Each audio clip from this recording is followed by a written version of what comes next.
මේ අපි ඒ වගේ එකක් කරාම කොහෙද කම්ප්ලේන්ට් එකක් දාන්න ඕනේ? දාන්න දෙස්සෙන් මාතරකින්. ඔව්. දැන් ඒ කියන්නේ එතකොට දැන් මම සාක්ෂියට කවද ඉදිරිපත් කරන්න? දැන් ඔක දැන් කෝච්චි ගිහිල්ලානේ තියෙන්නේ. ඔයාලට පුළුවන් සාක්ෂියට ඉදිරිපත් වෙන්න මම ඔයාලට කිව්වනේ. මට කිව්වට ඔයාලට ඕන එකක් කරන්න වාගේ. ඒ කියන්නේ මොකද හිස් එකක් ගෙනියන්නේ ඒකේ මුකුත් මාළු නැහැ. මාළු දැල් අනම්මනම් ගෙනියන්න බෑනේ. ඒක හරි ඉතින් ඔයා එමේ. ඔයා ඉන්නකෝ දැන් මම මේ කෑ ගහගන්න නෙවෙයි මම මේ වට කියන්නේ. අන්න එක තමයි. මාළු ගෙනියනවනේ අපි බානවා. මාළු ගෙනියන්නේ දැන් ඔයා මං දැන් මගේ කතාව අහන්න ඔයා සූදානම් නැද්ද? හරි අති ඔයා කියන්නේ මොකද්ද? හරිනේ. මම කිව්වේ දැන් එහෙම ගෙනියන්න පුළුවන්ද?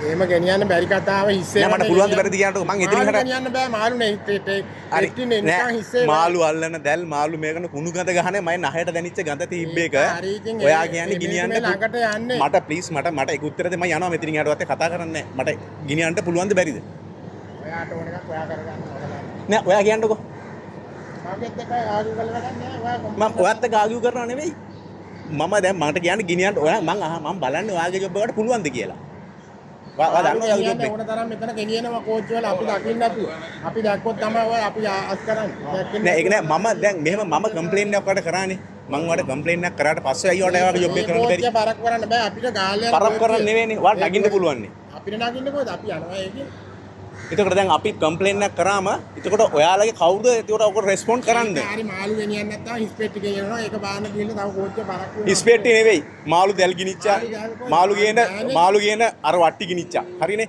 ඔයා බොරු කියන්න එපා මගේ වීඩියෝ එකේ ඔක්කොම තියෙනවා ඔයා කියන්නේ ඔයාගේ ජොබ් එක හරියට කරානේ ඔයා බය නැත්නම් මට ඔයාගේ නම කියන්න එන මේ කරදර කර යන්න මේ එහෙම කතා කරන්න එපා ඔයාලා ඉන්නේ අපි කම්ප්ලේන්ට් එකක් කරලා බලන්න ඔයාලා ඉන්නේ මොකටද ඔයාලා ඉන්නේ මෙතන එහෙමනම් ඔයා දුමිරි ආරක්ෂක හමුදාවනේ මෙතන යන්න වණ්ඩා නම් මනම් කියන්න දෙන්න එපා හරිද වැරද්දා හිට කාරියට ජොබ් එක කරන්න නැතුව ආලගන්නි බල්ලෝ කම්ප්ලේන්ට් එකක් කරාම ඌ ගිහින් බල්ලා දන්නේ නැහැ කිසි දෙයක් ඌගේ ජොබ් එක දන්නේ නැහැ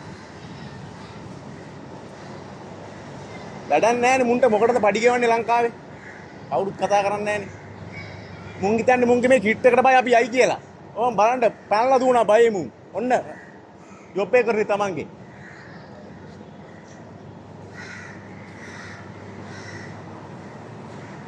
ඔන්න ඔකයි තත්ත්වේ දැක්කනේ මේ රට හදන්නේ කොහොමද අර මාළු දැල් කුණු ගඳ ගහන ඔක්කොම ටික අරකේ දීද්දි මම පෙන්නුවා අදාළ එක ඌ යන්නේ නැහැ එතනට. ඌ කියන ඌට බෑ කියලා. කෝච්චි නවත්තන්න බැරි කොහොමද රට හදන්නේ? ඌට. මේක දානවා කම්ප්ලේන්ට් එක.